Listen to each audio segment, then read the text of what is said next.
Welcome back to Cats Cast, the bi-weekly podcast featuring local interviews, arts and culture, and history in the Catskill Mountains and Hudson Valley.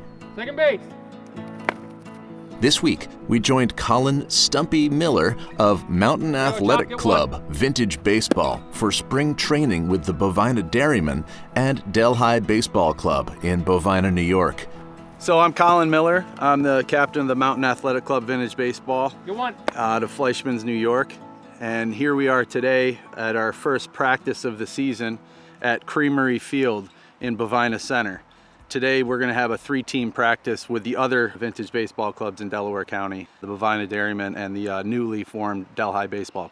We replicate 19th century baseball, and what a lot of people don't know is that it was evolved over time, over really millennia. And so we basically play by the rules as they were written in 1895, because that is the year of the MAC's founding.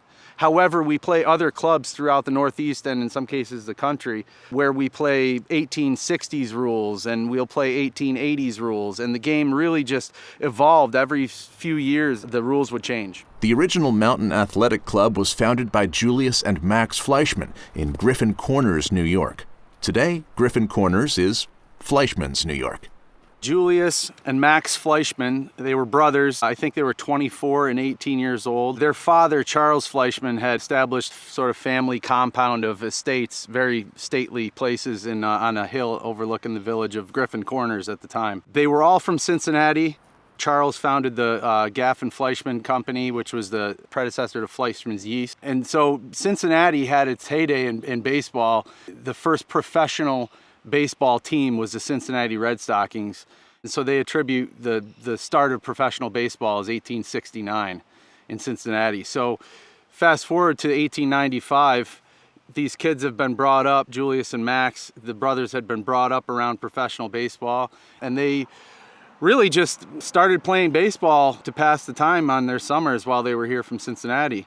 And they would grab any townspeople or anybody looking to play. Some older newspapers purport that they brought baseball to Delaware County. That's not necessarily true, but it is very possible that they introduced the game to some people who hadn't really played it yet. But baseball in Delaware County goes all the way back to 1825 in the village of Hamden. But that's really where it all began, was 1895. They had bought some land from the Lashers. Allen Lasher Plat was what it was called. It's on a flat along Wagner Avenue in Griffin Corners at the time. I think that prior to that, the newspaper accounts suggest that they had been playing on some pretty rough fields. If I could quote the article, I think it said, "A hit in any direction would yield a home run." And so the story goes in 1895, they bought this 4-acre patch of land along Wagner Avenue that sits nestled along the Bushkill Stream. And they leveled all the boulders so that they would have a place to play. And, and that's kind of my theory, is that they had been accustomed to playing on some pretty lavish grounds in Cincinnati. And so to come out here and play, on hill slopes, on farms, and they really wanted a ballpark of their own. And so the brothers really were interested in doing that so that they could play. Not so much they could, stock a team or anything, but that they just wanted to play baseball. But really in that early 5 years of the club, they started to develop a thirst for some more competitive play, find some more teams outside the Catskill region, not only to come to Fleischmann's by the rail, but we would also travel to teams down in, let's say, New Jersey, metropolitan New York, Albany, Ilion, anywhere that the railroad would take us, we would travel. We really started to develop some serious talent around that time, and Julius started paying his players. He paid his players and treated them better than most major league players at the time. And so he developed some really top shelf talent. And I'll just rattle off a few names that come to mind. Miller Huggins, famous as a manager for the New York Yankees during the Murderers Row era of Ruth and Gehrig, and that's what put him in the Hall of Fame in 1946. However, he was a second baseman, and he played for the Mountain Athletic Club in 1900, when it's believed that they went 56-4, 56 wins and 4 losses. Another player of note, Doc White. Guy Harris, Doc White. He was a dentist in the off season, but he was from Georgetown University, and he ended up going on to pitch for the Chicago White Sox throughout the early 1900s and was the third winningest left-handed pitcher from 1900 to 1910. He played for the MAC. Another person of note would be Red Dune. Charles Red Dune played for the Philadelphia Phillies and managed for them as well. And he held a 91-year franchise record for games caught in the Philadelphia Phillies organization. He also played for the Mountain Athletic Club in 1900. Another gentleman by the name of George Rowe, he factored heavily in the 1906 Chicago White Sox World Series over the Cubs, which was the first series of its kind where it pitted one team versus another from the same city. There's a lot of Hall of Famers that played in that series, as well as Mordecai Brown and some others. Nick Altrock was another gentleman on the MAC that year. Nick, he's most famous as his post-baseball career as a baseball vaudeville clown. He also still holds the record for the oldest major leaguer to hit a triple. He did it when he was 47 years old, I believe. There's several other major leaguers. We know that at least a dozen played for the Mountain Athletic Club. But the one that I've been really interested in of late is Jay Kirk. And Jay Kirk actually grew up in Albin. Jay Kirk actually had a 23-year career in the minor and major leagues. He had spent part of 7 seasons with the major leagues. Apparently, he was a phenomenal hitter. He had a career .315 average and amassed over 3,500 hits. One of the neat things about our field in Fleischmann's, the MAC grounds at Fleischmann's Park, and I call it the Wall of Fame. And it's our scoreboard, but it actually has affixed on it all those folks that I mentioned and more. But Jay Kirk is somebody that I neglected to put on when we first built it, but that he will be getting his part of that scoreboard later this summer. We're carrying on a legacy here in Fleischmann's. I mean, our banner is, continuing a baseball tradition in Fleischmann's since 1895, and I really believe very strongly. All these clubs that we play with here in Delaware County do that. The Bovina Dairymen, there may not have been a team called the Dairymen, but you'll bet your butt there was baseball here in Bovina in the 1890s. The same with Delhi. Delhi baseball goes all the way back to at least the 1870s. We really try to keep the history alive because we're doing something very, very different from conventional baseball. We don't have all the talent that the original Mac did, but we'll get there. After the break, Colin Miller takes us through 3 distinct eras that define this historic team. But first, a word from our sponsors. CatsCast is supported by WIOX Community Radio, live and local in the Catskills. Reflective, responsive, and supportive at 91.3 FM, MTC Cable Channel 20, WIOXradio.org, and with any smartphone radio app. Alexa, play WIOX. And by the 52-mile Catskill Mountains Scenic Byway, following New York State Route 28 through the heart of the Central Catskills, including Fleischmann's, New York. For maps, itineraries, and links to area restaurants, shops, and accommodations, visit sceniccatskills.com. And now back to spring training in Bovina, New York. There's 3 sort of distinct eras of the Mountain Athletic Club. There was the 1895 to really 1914. Julius Fleischmann's was real passionate in a lot of other things besides baseball. He was a yachtsman. He was into boxing, horse racing, a lot of these things. And he got probably more busy with running his company. Fleischmann's Yeast was the largest yeast maker in the world. And they were the largest employer in Peekskill for 75 years, right on Charles Point on the Hudson River. I surmise that he was very busy doing other things. He was not vacationing in Fleischmann's anymore. And by that time, that section of town had turned into what people called Fleischmann's, and actually the train depot was right in front of their estates, and it actually was Fleischmann's Depot. It wasn't officially changed from Griffin's Corners, however, until he donated the ballpark to the village. And at that point, the village incorporated in May of 1914 as Fleischmann's. So that's a very important distinction, especially in getting the site on the National Historic Registry. So that's why it kind of takes you to 1914. And then fast forward nearly 100 years, and you have 2007, Todd Pasquarella launches the Mountain Athletic Club to play against teams like the Roxbury Nine and some other vintage clubs in the region. And then that goes until about 2011. The flood hit. Hurricane Irene pretty much wiped out the village of Fleischmann's and took the ball field with it, which is really sad because when I had played on that team, we had raised significant grant money to put in a new infield at Fleischmann's Park. It was actually done by the same crew, the same dirt anyway, that was done at Citi Field for the New York Mets. It was fantastic infield surface, and it all just got wiped out in the flood.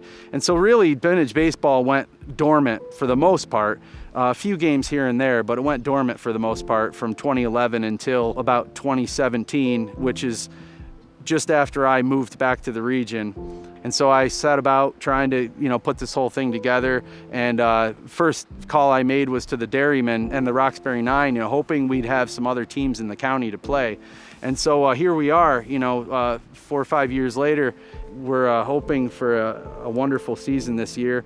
And I should say one of the highlights of this last era, we'll say the 2017 to the present, was in 2019. Founders Day was celebrated with about 1,000 people at the park in Fleischmann's, and it was really a tribute to the 150th anniversary of Fleischmann's in the town that bears its name.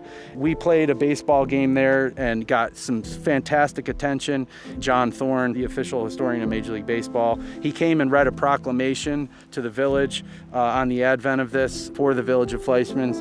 And it was really just a testimony to the perseverance of people to rebuild after the flood, because 6 years later after that flood, there was still remnants of a ballpark, but really we had to rebuild it. And so we have, and now we spun off. There's another team here coming today, the Delhi Baseball Club. We hope that in future years we'll have many more teams to play in Delaware County and really make this a Delaware County Vintage Baseball Association of clubs in the future.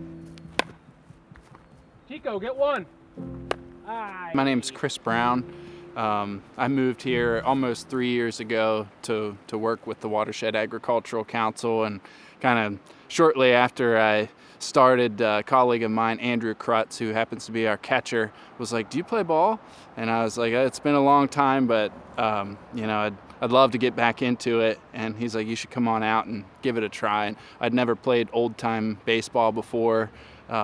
I rarely had played with a wooden bat even, so it was kind of different for me, but everyone's been really welcoming, and I haven't stopped coming back since then, so that's how I kind of got started. We do hang out outside of baseball a little bit, but I'm kind of like, we don't even have to. It's just like a couple months might go by, like over the winter, where we haven't connected, but we come right back, and it's easy to talk to everybody because we have a common bond in baseball.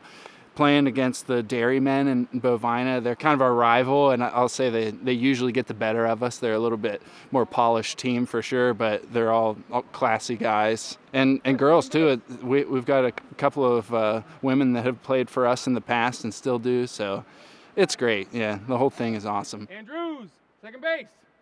We have folks that hadn't played since middle school, and they picked it up, and we play for the love of the game. This isn't a league. There's no trophies. We all go back to work on Monday. I'm sure in our inner child, we'd all like to aspire to be major leaguers someday, but those days have since passed. And so we really come out here, and it's about community.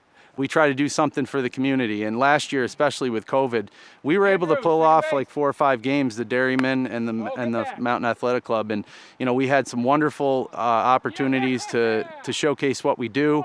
Right here where we stand on Creamery Field in Bovina, we gave birth to this field last year. And we had a great crowd. Everybody did what they were supposed to, stayed safe. We get everybody under the sun that wants to come play. They come find out what we do. We tell them to leave the gloves at home. Gloves really didn't come on until the 1880s, and even then they were not really much of a glove. They didn't have the webbing that you see on conventional gloves. So people have to understand it's a different kind of game, and I always get a kick out of somebody trying to field a ground ball and it goes right under their hand because you'd think the webbing would have been there, right? So it just sort of slips by. I said, you'll get used to it. I mean, it's really open to whoever's willing to put forth the energy and the effort. We do a lot of travel because we are in Delaware County, which is fairly geographically isolated. There are over 200 clubs all over the United States. And just in the Northeast, there's at least 50 or 60 clubs. So we try to really get them here, and then we interchange and go to their place to play. And, so a willingness to travel is really key too. Home, Chris. The team prides itself not only on preserving its history, but also on keeping good relations with local partners. Bats are turned in local sawmills, and uniforms are custom made to replicate 19th century styles. Our bats are turned by Archie Byrick. He and his father run a sawmill in Hackett'sville behind Alta Log Homes there off of Route 30. Archie turns all of our bats. Bovina's bats, they turn quite a bit of their own. And there are guys that will manufacture a vintage style bat. So for example, I have a bat that I purchased from the Cooperstown Bat Company that's a replica of an 1880s bat. The stuff can be purchased. Our uniforms are all custom tailored by a woman in K&P Weavers in Hartford, Connecticut, and she's done a great job. She actually did all the uniforms for a league of their own. So she does all of our replica uniforms as well. Other equipment, you kind of just have to find it where you can. I was able to get a catcher's mask from 1910 or something like that, and it was actually in decent shape, so we're using that. There are some purveyors of vintage baseball equipment out there, but it's definitely a cottage industry, and I always view this as sort of a baseball subculture. So people have sort of risen to the occasion to provide historically accurate balls, bats, and equipment. I should mention that we are funded by the O'Connor Foundation. We have grants coming from Delaware County Promotion and Tourism Board. We have funding from the Fleischmann's Yeast Company, which is parent company is A.B. Mowry. They've been super helpful and supportive with, they actually funded a tobacco card set reminiscent of the turn of the century tobacco cards that are featured on our website and our souvenir shop. All of our administrative support's done by the Mark Project out of Arkville. Vintage baseball in Delaware County wouldn't be here without some of the work of Peg Ellsworth and the Mark Project. James, third base. If you want to take in some vintage baseball of your own, check out macvintagebaseball.org. Here are some highlights. On May 29th, the Mountain Athletic Club will celebrate its season opener in Fleischmann's at the MAC grounds. And we will be working with the Historical Society of the town of Middletown, unveiling a new historic roadside marker to commemorate the listing of the MAC grounds on the national and state historic registries. So that's very exciting. Another thing that's happening this year, we'll be traveling to Cincinnati to play in the National Showcase of Vintage Baseball. Now this will be the first trip of the Mountain Athletic Club to Cincinnati since Julius Fleischmann's took his club there in 1900. On one of those trips, they actually beat the Cincinnati Reds in their own home park 4-3. So that's a testament to how good the club was back then. But we're very excited on that trip. They're going to be rolling the red carpet out for us. We'll be getting free tours of the Reds Hall of Fame, which I'm told is one of the best Hall of Fames in all of baseball, and probably try to take in a Reds game while we're out there, but we're very excited about that. One of the other things that's happening new this year, Delaware County is going to host our own overhand, 1890s style baseball tournament right here where we stand at the Creamery Field, and that'll be the first weekend in October, which is about the best time of the year to be in the Catskills, so we're really looking forward to that. Script writing and editing on this episode by our production intern, Stephen Harris. Take Me Out to the Ball Game, courtesy of Jammy Jams. Please be sure to subscribe wherever podcasts are found and give us a rating to help other listeners find us. Until next time, follow us on Instagram at CatsCast. I'm Brett Barry. Thanks for listening.